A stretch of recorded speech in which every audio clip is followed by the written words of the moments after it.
Hello, dear students. Our today's topic is narration.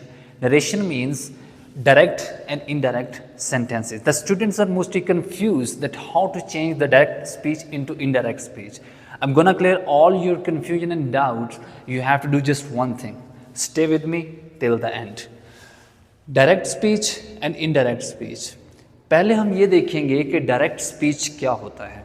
Direct speech when it is repeated as same as a speaker said, यानी जब एक कहने वाले ने कोई बात कही है और सुनने वाले ने बिल्कुल वैसे ही बिना तब्दील किए किसी जगह पे लिख दी है या किसी को बता दी है, उसको हम कहते हैं डायरेक्ट स्पीच. इनडायरेक्ट स्पीच क्या होता है कि जब हम अपने अल्फाज में किसी की बात को दोहराते हैं, मतलब किसी की बात सुनी और हम उसकी बात सुन के अपने अल्फाज में लिख रहे हैं या किसी और को बता रहे हैं, इसको हम इनडायरेक्ट स्पीच कहते हैं. इसमें बहुत सारे रूल्स हैं जिनको फॉलो करना पड़ता है. स्पीकिंग में और एकेडमिक राइटिंग में दोनों में बहुत ज़्यादा फ़र्क होता है. हम जब लिखते हैं तो फिर डेफिनेटली हमें बहुत सारे रूल्स को फॉलो करना पड़ता है ग्रामर में.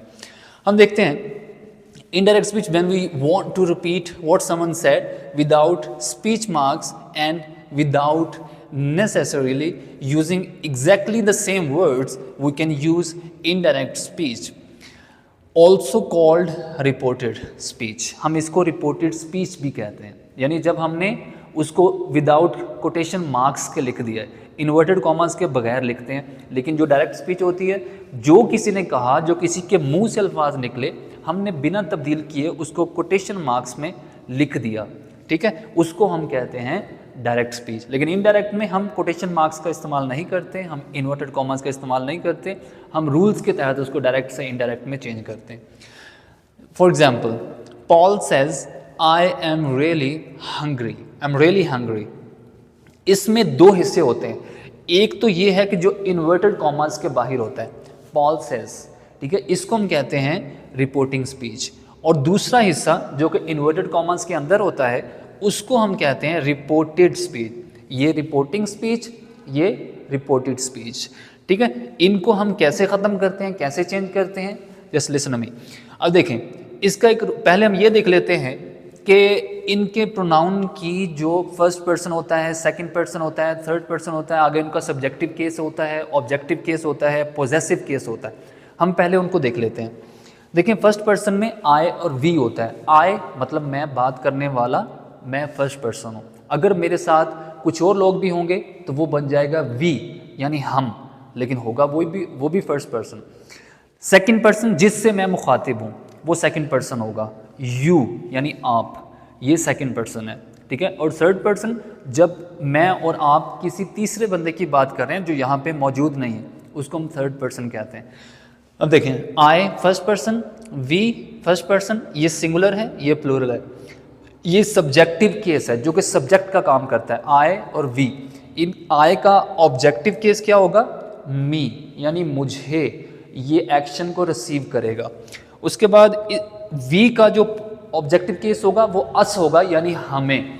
उसके बाद आई का जो पोजेसिव केस होगा वो माय होगा, ठीक है. When I say this is a marker there is no any possession, but when I say this is my marker, my indicate the possession of my. अब देखें, यहाँ पे माय जो है वो पोजेशन को शो करेगा, ऑनरशिप को शो करेगा, माय, ठीक है. इसलिए माय आई का पोजेसिव केस होगा. वी का पोजेसिव केस आवर होगा, आवर हमारा, यानी हमारी मलकियत. सेकंड पर्सन यू, इसका ऑब्जेक्टिव केस भी यू होता है. लेकिन डिफरेंस क्या होता है कि यू जब वर्ब से पहले आएगा सब्जेक्टिव केस होगा, जब वर्ब के बाद जाएगा वो ऑब्जेक्टिव केस होगा. और इसका पोजेसिव केस क्या होगा, योर, यानी आप, ठीक है, आपका, योर, आपका. योर्स भी होता है, योर भी होता है. इस तरह आवर भी होता है, आवर्स भी होता है, ये फर्स्ट पर्सन वाला. उसके बाद third person he, she, it, ठीक है, और दे. ही सिंगुलर, शी सिंगुलर. ही लड़के के लिए, शी लड़की के लिए, और ज़्यादा लड़कों के लिए दे, ज़्यादा लड़कियों के लिए दे. अगर लड़के लड़कियां इकट्ठे हैं उनके लिए भी दे इस्तेमाल होता है. इनका ही का जो ऑब्जेक्टिव केस होगा वो हिम होगा, हिम मतलब उसे, यानी लड़के को. शी का ऑब्जेक्टिव केस क्या होगा, हर, यानी उससे, लड़की. I saw her on the road, I saw him on the road, मतलब मैंने उससे सड़क पर देखा. उसके बाद इट का ऑब्जेक्टिव केस इट ही होता है। उसके बाद ये जो दे होता है इसका ऑब्जेक्टिव केस होता है देम, मतलब उन्हें, I saw them on the road, मैंने उन्हें सड़क पर देखा, ठीक है।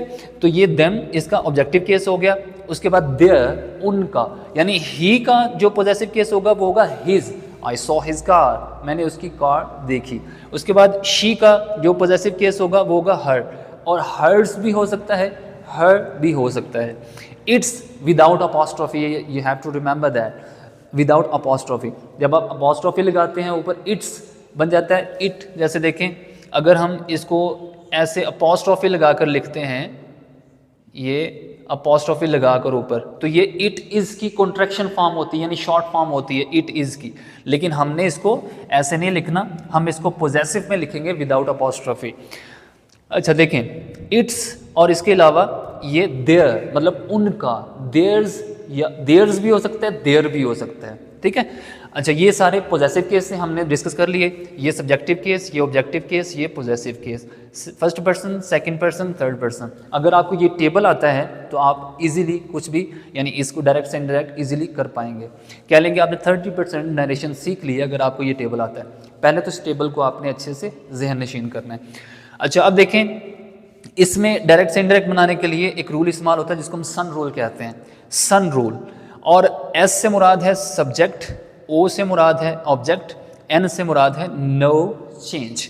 देखें कि इसका ताल्लुक SON, यानी इसका ताल्लुक है इस रिपोर्टेड स्पीच के साथ। नीचे वाले जो हैं ये सब्जेक्ट ऑब्जेक्ट नो चेंज, इनका ताल्लुक है इस हिस्से के साथ, यानी रिपोर्टिंग स्पीच के साथ।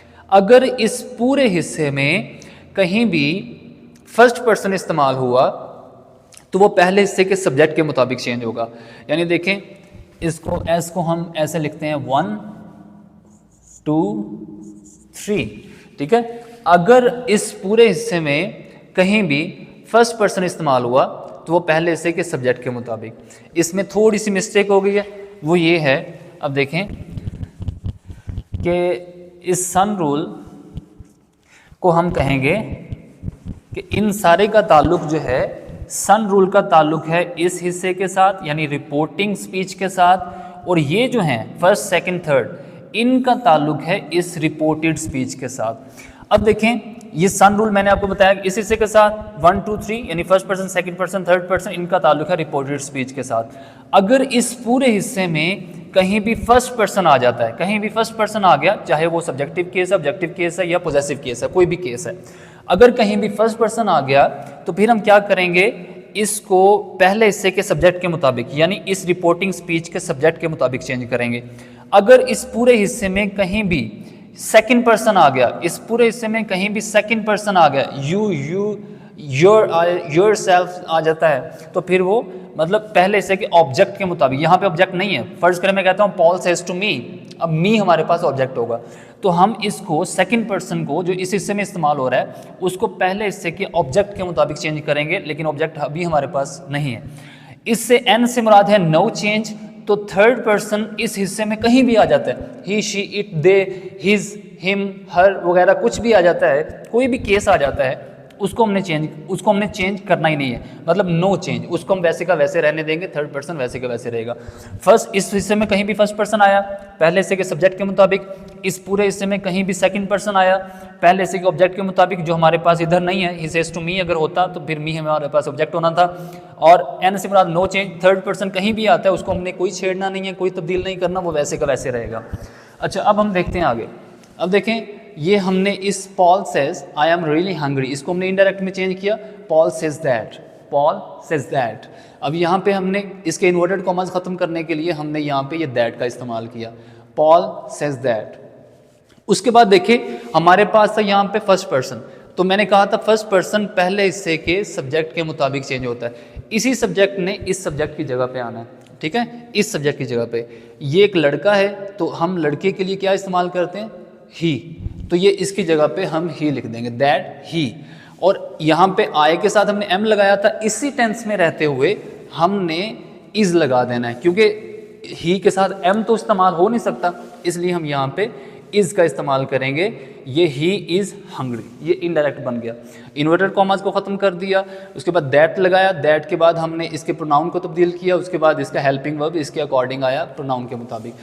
उसके बाद आगे चलते हैं, फर्ज करें ये हमारे पास सेंटेंस है, Sana will say I have done my work. इसको कैसे तब्दील करेंगे, देखिए Sana will say that, first person मैंने कहा था कहीं भी आ जाए तो वो पहले हिस्से के सब्जेक्ट के मुताबिक, और ये एक लड़की है, एक गर्ल है, हम क्या करेंगे, सना इस पे शी इस्तेमाल होता है तो इसी सब्जेक्ट ने सब्जेक्ट की जगह पे जाना है, तो फिर हम इधर शी लिखेंगे, शी। अब देखेंगे ही, शी, इट और सिंगुलर्स के साथ हम हैज़ का इस्तेमाल करते हैं, हैव का इस्तेमाल नहीं करते। इसी टेंस में रहते हुए हम लगाएंगे हैज़, शी हैज़ डन। अब देखें ये माय, फिर वही फर्स्ट पर्सन आ गया। फर्स्ट पर्सन ने, मैंने कहा कि पहले हिस्से के सब्जेक्ट के मुताबिक ये पॉजेसिव केस है, ये सब्जेक्टिव केस है, इसके लिए हम क्या इस्तेमाल करते हैं, शी सब्जेक्ट के तौर पर। लेकिन जब इसने इसकी जगह पे जाना है, इसका जो केस होगा, इसका ये पॉजेसिव केस है, तो जब इसको हम इसकी जगह पे लेके जाएंगे तो इसका पॉजेसिव केस, यानी इसका पॉजेसिव केस हो जाएगा। शी का पॉजेसिव केस क्या होता है, हर, तो she has done her work. ठीक है, ये हमारे पास इनडायरेक्ट बन गया। Is that clear? उसके बाद देखें next example, they say we are cold in here. अब देखें दे से वी आर, हम इसको कैसे चेंज करेंगे, दे से दैट। अब देखें ये हमारे पास है फर्स्ट पर्सन लेकिन प्लूरल है, हम इसको इसके मुताबिक चेंज करेंगे, तो अब यही उठा के इसकी जगह पे ले आएंगे, दे आर वैसे का वैसे रहेगा, they are cold in here को देर में चेंज कर देते हैं, ये रूल्स हम पढ़ेंगे आगे। ठीक है जी, तो they say that they are cold in there, ये हमारे पास इनडायरेक्ट हो गया। उसके बाद देखें ही सेज टू मी, इसको हम कैसे चेंज करेंगे, ये देखें he says to me that, he says to me that. उसके बाद ये सेकंड पर्सन है, सेकंड पर्सन का मैंने क्या बताया था कि सेकंड पर्सन जो होता है वो पहले हिस्से के ऑब्जेक्ट के मुताबिक चेंज होता है, लेकिन इसमें तब्दीली ये होनी है कि ये हमारे पास ऑब्जेक्टिव केस है, ये हमारे पास सब्जेक्टिव केस है, ये ऑब्जेक्ट है, ये सब्जेक्ट है। इस ऑब्जेक्ट ने इस सब्जेक्ट की जगह पे जाना है, तो क्या होगा कि इस ऑब्जेक्ट ने जब सब्जेक्ट की जगह पे जाना है तो इसका सब्जेक्टिव केस इस्तेमाल होगा, तो मी का सब्जेक्टिव केस क्या होता है, आई। ठीक है, तो he says to me that I, I जहां भी आएगा प्रोनाउन के तौर पर वो कैपिटल ही आएगा, चाहे वो सेंटेंस के एंड पे आए, सेंटेंस के दरमियान में आए या कहीं भी आए, तो आई। और उसके बाद देखें कि आई के साथ आर तो लगा नहीं सकते, इसी टेंस में रहते हुए हम यहाँ पे लगाएंगे आई एम, इज़म आर इस्तेमाल होता है ना इसी टेंस में। आई एम नॉट,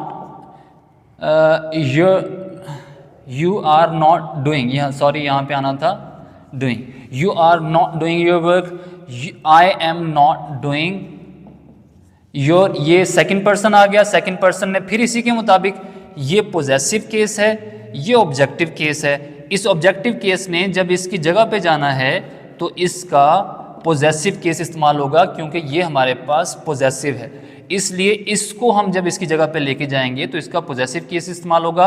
इसका पॉजेसिव केस जो हम पहले टेबल में डिस्कस कर चुके हैं, तो इसका पॉजेसिव केस होगा माय।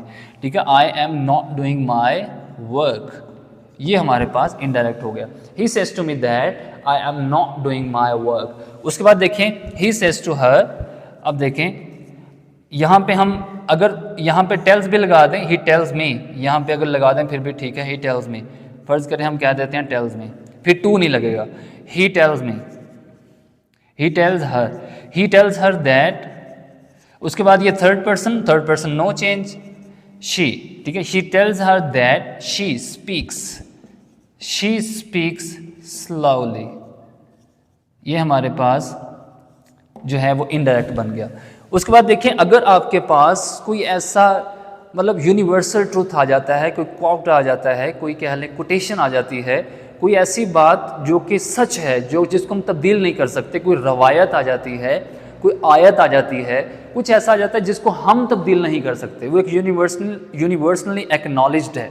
ठीक है, अब देखें द बॉस, इसको हम कैसे चेंज करेंगे, the boss says that simply हमने क्या करना है, honesty is the best policy. Honesty ये क्या है, honesty is the best policy, ये क्या है, कोटेशन है, इसको वैसे का वैसे लिख देंगे क्योंकि हम इसको तब्दील नहीं कर सकते। The boss says that honesty is the best. Superlative degree adjective के साथ हमेशा ये आर्टिकल का इस्तेमाल होता है, डेफिनेट आर्टिकल का। इज द बेस्ट पॉलिसी, ठीक है जी। The boss says that honesty is the best policy, ठीक है जी। अच्छा, एक बात जो आपने याद रखनी है वो ये है कि अगर हमारे पास रिपोर्टिंग स्पीच में या तो प्रेजेंट टेंस का इस्तेमाल हो या हमारे पास फ्यूचर टेंस का इस्तेमाल हो, तो हम क्या करते हैं, हम उसके टेंस को तब्दील नहीं करते, ठीक है। अगर हमारे पास प्रेजेंट हो पहले वाले हिस्से में, रिपोर्टिंग स्पीच में अगर हमारे पास प्रेजेंट है या फ्यूचर है, प्रेजेंट है या फ्यूचर है, तो हम आगे वाले हिस्से के यानी रिपोर्टेड स्पीच का टेंस तब्दील नहीं करते, हम सिर्फ प्रोनाउंस को तब्दील करते हैं, ठीक है। लेकिन अगर पास्ट में हो जाता है, से की जगह पे सेड आ जाता है, तो फिर हम डेफिनेटली टेंस को भी तब्दील करेंगे, ठीक है। तो ये हम कल डिस्कस करेंगे कि हम कैसे पास्ट को कैसे हम चेंज करेंगे, ये हम कल डिस्कस करते हैं।